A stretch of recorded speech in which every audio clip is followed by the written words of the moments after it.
All right.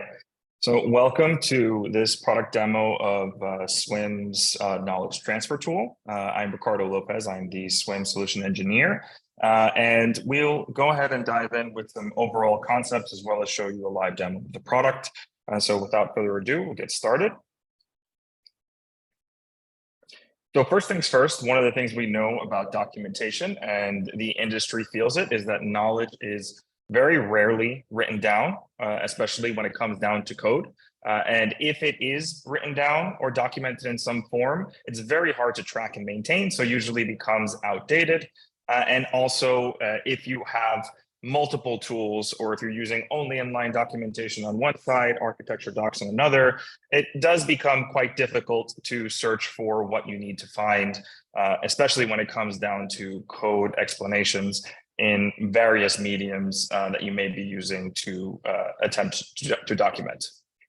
And so one of the reasons we know documentation is broken, we actually took a poll, and it seems to be that there's a resounding agreement in the industry that most seem to think that documentation is either A, out of date, it takes too long to create, and it is hard to find again, or it could be too high level. Some other issues that may come up, or inefficiencies in an industry or amongst teams, is being essentially dragged into questions or other developers coming to other engineers to try to understand why something is written or code. And so there's a lot of pair programming that goes on. So there's a lot of time that it takes to be able to explain or walk somebody through documentation. So we've all been there. And what we want to do is be able to create that practical documentation that is easy to create, is easy to find, and is easy to maintain, therefore bringing you a reliable knowledge transfer solution.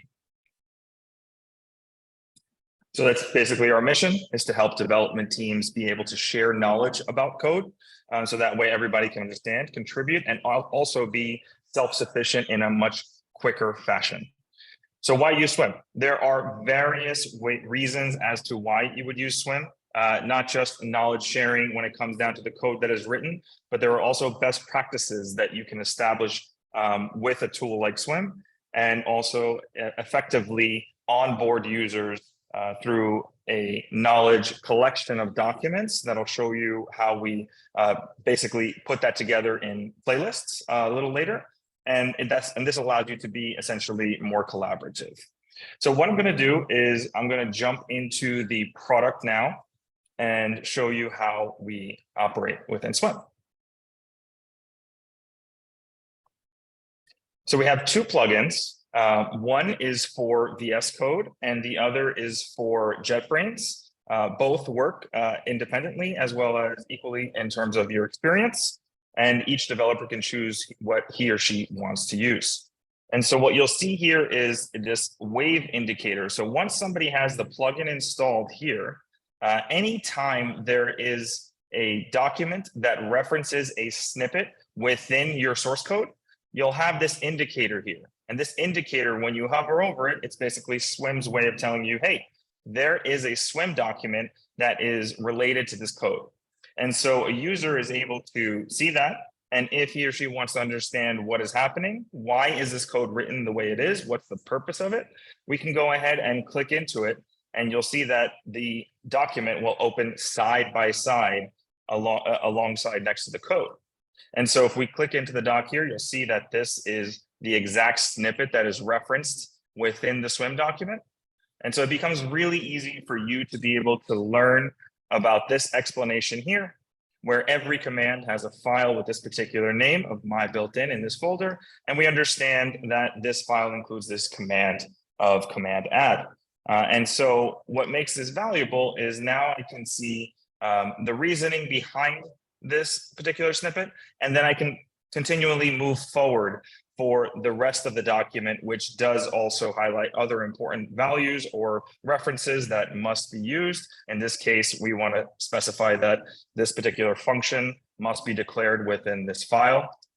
And so as a developer, when I'm coming through this, I can either learn to read the code, and that's usually never a problem because developers understand how to read the code. The science isn't so much the issue, it's the understanding of why we should do certain things.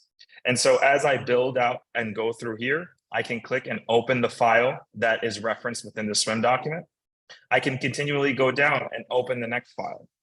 So the value here is now, not only did I find the documentation when I was looking through the source code, made it easy to navigate, but now I can also eliminate context switching when it comes down to learning about this particular set of code or this flow of code from the Swimm document. And you may have noticed that there are smart tokens or other references, I should say, that seem like they're up to date because of these ticks, these check marks here. And basically what that means is Swimm has given you the ability to code couple references throughout your entire repository. And there are multiple ways you could do that. The first we saw already was our snippet, so our code snippet, which is essentially your code block within Swimm, but it is a tracked code block. Then we have the smart token here, which is a one-word value anywhere within the repository as well. And you can see here the references for command_add or cmd_add, and it's located in add C. So I can navigate to that smart token as well. I can see what is referenced for this particular snippet. They are two different elements, but I know that when somebody references a code coupled element now within Swimm, if I were to go ahead and modify any of these values, then Swimm will let you know that this document has been affected by this refactor. And that's very valuable when it comes down to our second point of being able to maintain your documentation. Having out-of-date docs is no longer an issue when you're using Swimm. And the last code coupled element that you see here is the path. And so if you want to reference a directory, a specific file name, you can just essentially code couple it with our /commands. Okay, and so throughout this webinar, if there are any questions, feel free to throw them into the chat. We'll get to them either throughout the presentation or at the end. Okay, and so now as we build out this document here, we can see that we're starting from a point of explanation as to why this document is important. We're bringing in the relevant snippets or lines or blocks of code that are particular here for this flow and this explanation. We explain within the snippets what is important about these lines of code. And then as we go down, we can also bring in diagrams. And so what's really cool about bringing in diagrams within a Swimm document, if you're unfamiliar, this is based on syntax for Mermaid. So we've integrated Mermaid as a third-party library into Swimm. And that allows you to essentially create diagrams based on text. And so if you don't know where to start, we've given you some quick start options to get started. And that'll be really easy to actually create these flowcharts as well as diagrams. But more importantly, because you're using Swimm, you can now use smart tokens within these explanations and these flows. And so what that means is you're now using a beautifully rendered markdown diagram based on Mermaid syntax. But when somebody is reading this, they are seeing the text, they are seeing the flow, understand what's happening. But under the hood, you now have a reliable diagram as well, because if anything changes with any one of the code coupled references throughout this doc, even in the diagram syntax, then we'll update that as well. So let's jump into modifying a file. So that way you can see what that looks like. And so we'll go ahead and close out of this Swimm document. And actually, you know what? Let's open it up again just to show you here. Notice one thing that I forgot to mention. Here is the title of the file. You'll see that it is a .swm.md file. And that basically just means that every Swimm document is a markdown file. And that's extremely important to note, because here you'll see in the file tree, we have a .swm folder.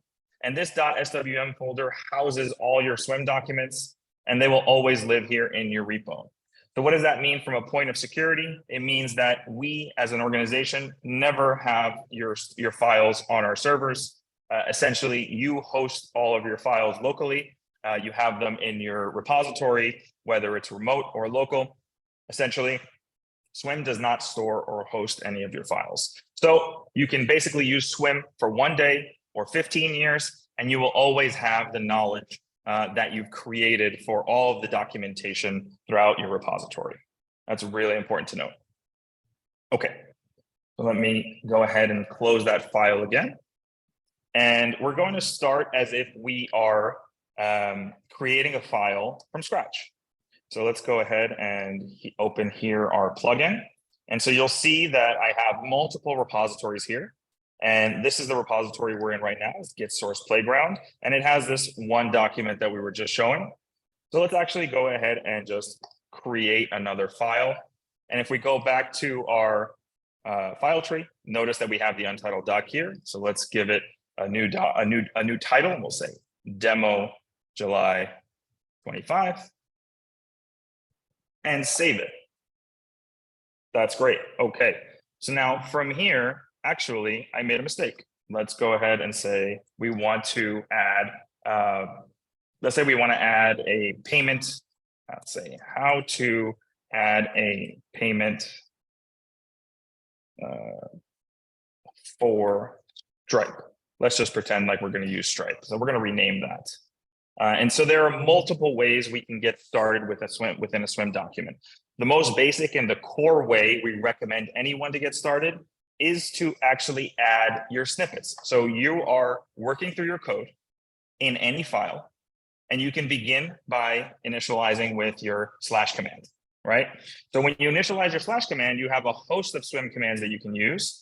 And you'll see that if you go all the way down, you also have your standard markdown headings and your styling that you can use because this is a markdown file. But let's start with the code snippet. And when you start with the code snippet, Swimm tells you to go ahead and go to any file and select your code. So we can go ahead and let's move up here. Let's select these lines here for this and add it to our doc. That's great. That's there. It's a little long, but we'll go ahead and add another one. And we'll just go ahead and initialize with our code snippet again. Let's go back to another file. We'll just select any file here and select these lines and go back to our Swimm document. Notice it recognized the highlight. And then lastly, we'll do one more with our quick start options here, which are essentially the same ones. Great. All right. So let's go ahead and go to this annotate file and select these includes here. Notice we don't have to select the entire line. One will recognize the entire line for you. And now we've added 3 snippets for our flow of code. So you can imagine in a place where you know exactly what you're building, you can just begin to plop in all of your snippets and not worry about explaining them. Just focus on the key parts of your feature.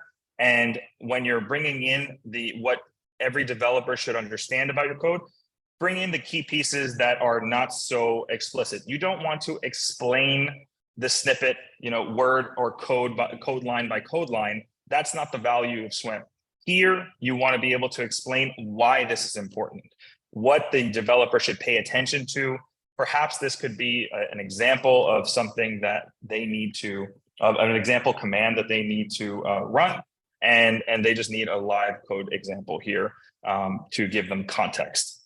So from here, if we were to begin our description, right, of this right here, we can then now code couple other elements that we were mentioning before.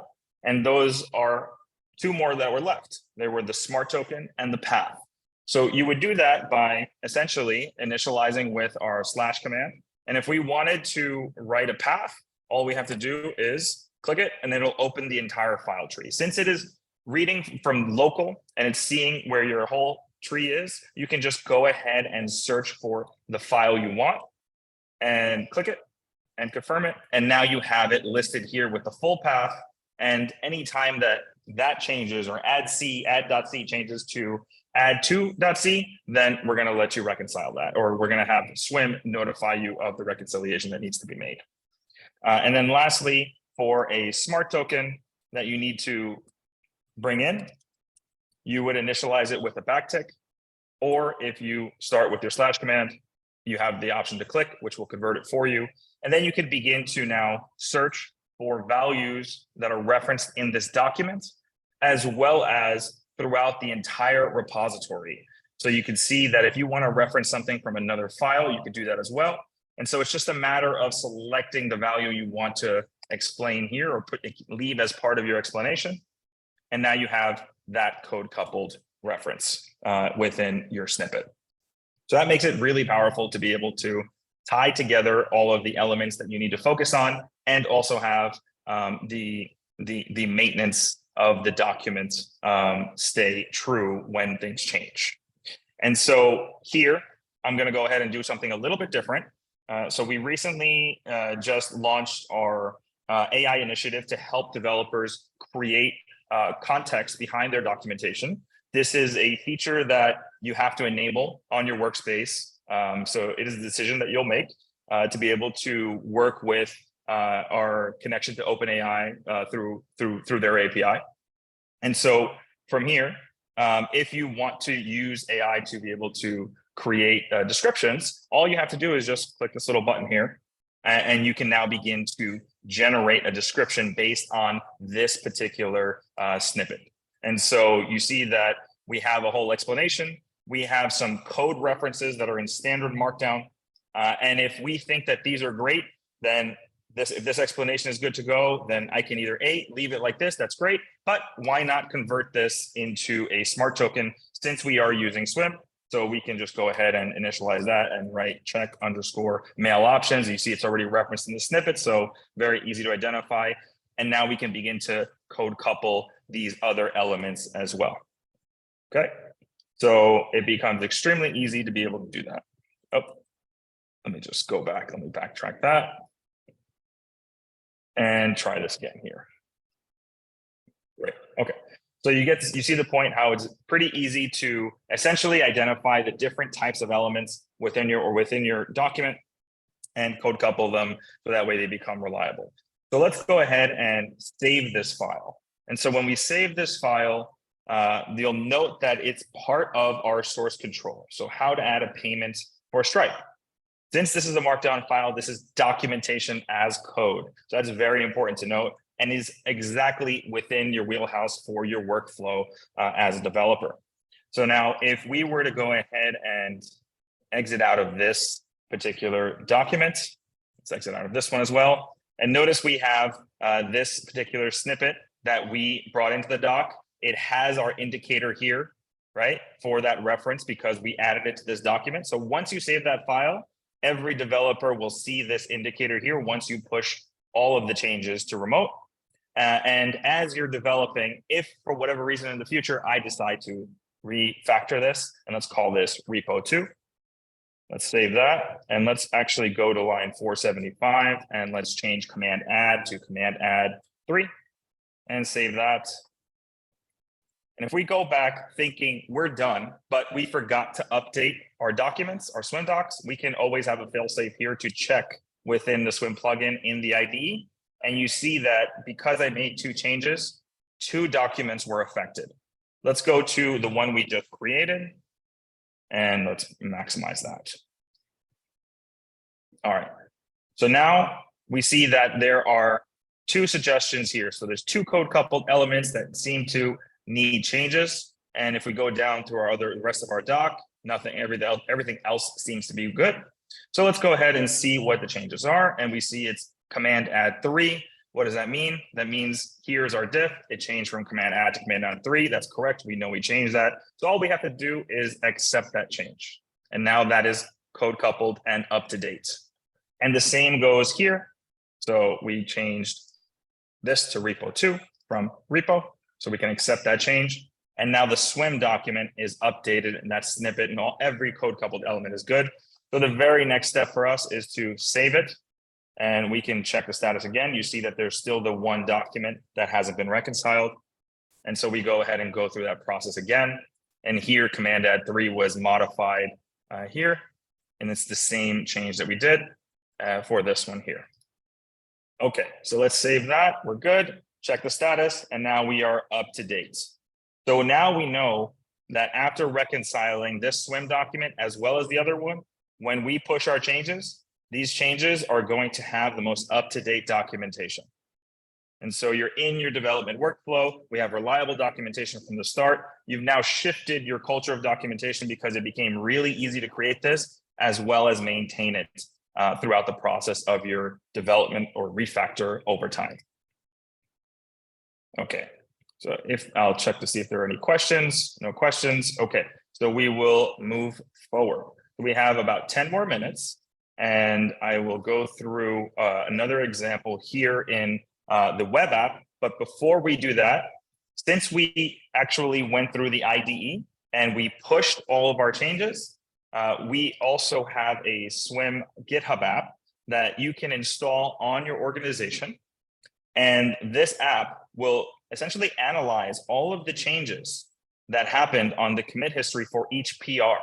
And if something is outdated, then you can get that notification here as a comment and think now as the reviewer or somebody who's assigned to this PR to approve any merge.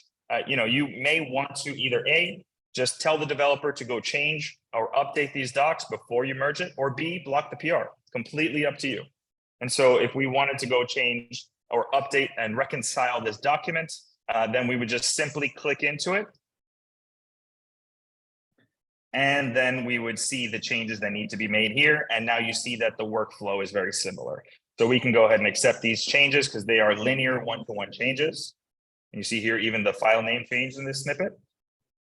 And lastly, we have an outdated snippet here, which basically means Swimm wants a human to go in there because the code has changed so drastically that it makes more sense for a developer to go see what the changes were. If it makes sense to keep it this way or reselect the right code, then you can modify and reselect the right code from anywhere within the repository or any other repository, which is something I didn't mention. So you have the ability to do cross repo snippets as well.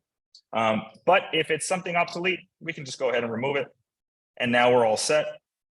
And then you're in the same development workflow that you would do in the IDE. You commit your changes, you write your message, you can batch commit multiple Swimm documents from the web app. You can push directly to that branch. And if you do, then it'll be part of the PR, or you can create a new branch and start a PR. So let me discard that and show you another PR here. So you can see for visualization, here is one example of what you would see when Swimm docs are up to date. So essentially, once you push those changes to that to that PR, then it'll be part of your commit history because you just modified that Swimm document to maintain it. And then you're good to go because everything will be in sync and reconciled. Okay, so I do see a question here and says, does Swimm work with other code repository tools such as Bitbucket or GitLab? So the answer is, it depends. We're working on support for Bitbucket Cloud as well as GitLab Cloud. If you have Bitbucket or GitLab server, so self-hosted solutions, then we will have, I believe it's GitLab. It might be GitLab by August 7th, I believe, and then Bitbucket by September, or they might be inverted. But my point is, for server or self-hosted Bitbucket and GitLab, we'll have support very, very, very soon, and we can begin to work with you for that. And then lastly, if you do have cloud, then you do have the ability to work with Swimm in the IDE. So the limitation will be you won't have connections to be able to, or essentially authorization here until we have support for working within the web app, but you can 100% work within the IDE. And to be honest, most developers actually end up working there anyway. Okay, so let me see. I think we may have another question here. Will the recording of this demo be available? Yes, it will be. So we'll have that sent to you. Okay, great. It looks like that is it for questions right now. We have 5 more minutes. So another thing to note, I mentioned onboarding. So let me just briefly show you that. Basically, since you have the ability to create standalone documents within your repository, notice here within the web, we're also working within this repository. We're working within this branch, and we're in this document. But in this case, this is not a document only, this is a playlist.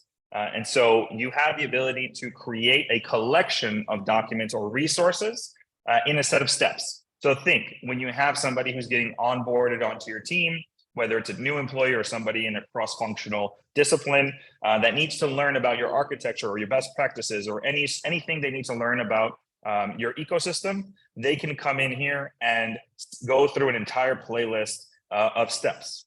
And so here's another example of what all of our developers use for a front-end playlist when they join Swimm. And so if I click in to give you a visualization, you can see here we have an intro to our legacy folder structure, how we manage our components, where they go, modals, as well as our new structure, and even building in, you have a whole host of resources that goes from how we use storage to how we do our end-to-end testing.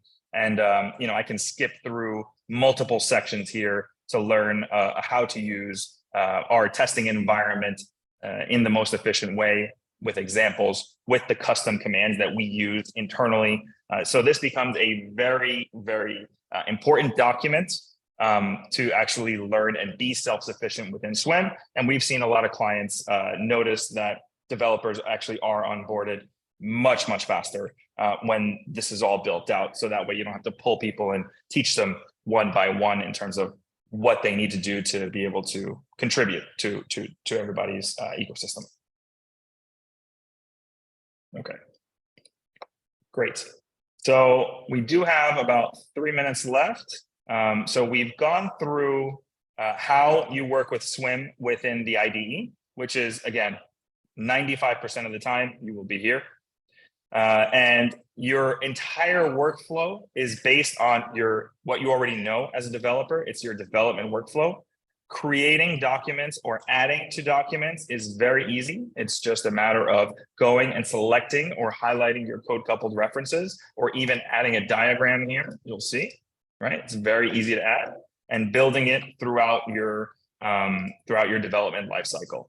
And then when you push, now we know we also have a GitHub app that essentially acts as your failsafe. It will check to see that documents are still up to date within each PR. And we also have a CLI tool for anybody on Bitbucket or GitLab, or even self-hosted solutions that you can implement into your pipeline. And we also went through playlists, which are, again, a collection of documents that your team can use to essentially learn in a faster way when it comes down to consuming multiple resources, right? And then lastly, one of the things that we didn't go over was actually creating a doc here in the web. And quickly, before our time is up, we have 2 more minutes. Let me go ahead and go to a repo here. So we'll go to our same Git source playground repo, and notice that this is all being read off of remote right now, based on my OAuth token to GitHub. So that's permission-based access. So anybody who does not have access to the repository wouldn't be able to see any files here. And this is essentially the same document that we were just seeing in the IDE. But if we were to create a document from within the web app, you can create a playlist.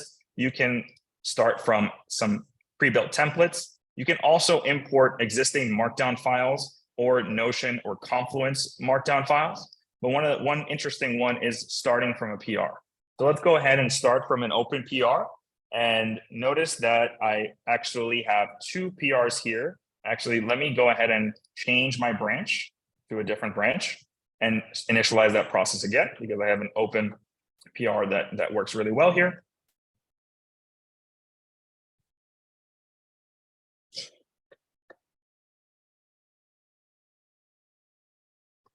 Yep, it's taking a little bit of time. Okay, so we're here now. Let's create, start a PR. And you see this one right here, how we change the process of subcommands. So when you start from a PR, what's going to be imported into this document, this blank document, is all of the file changes that we created in this PR. And then Swimm is going to code couple them for you and bring them in for you. But what we're going to do is we're going to create it with AI. And so as we're waiting for this to work, we're essentially sending the code changes, the specific code changes from the PR send it through to OpenAI. And then from here, there was an analysis done, and now we have a full document that is being created, as well as adding our code coupled references that have to do with this particular PR. So it's very powerful when it comes down to creating your documents in a much faster, more efficient manner. And this is one of our recent releases that is about maybe a week or two old, but having a lot of excitement over being able to give developers all the tools they need to be able to be the most efficient possible. And notice here that these particular references were automatically code coupled for you. So all you have to do here is just go ahead and explain the snippets, and you should be good to go to commit this markdown file to your repo. And if you want more info, we actually do have a release webinar coming up in about 30 minutes with our CTO, and he's going to dive into how to enhance your code with AI even further from what I showed you just now. So that is it for our webinar today. If you have any questions, definitely feel free to reach out to us at any time. Or if we need to speak further to understand how to initialize a trial, it's really as simple as just going into your workspace and initializing a 2-week trial from there. But feel free to let us know if you have any further questions. I will drop this AI release link in the chat if you would like to join Omar as he goes through that. But until then, until the next time we speak, I hope this was insightful, and we will speak another time. All right, happy swimming.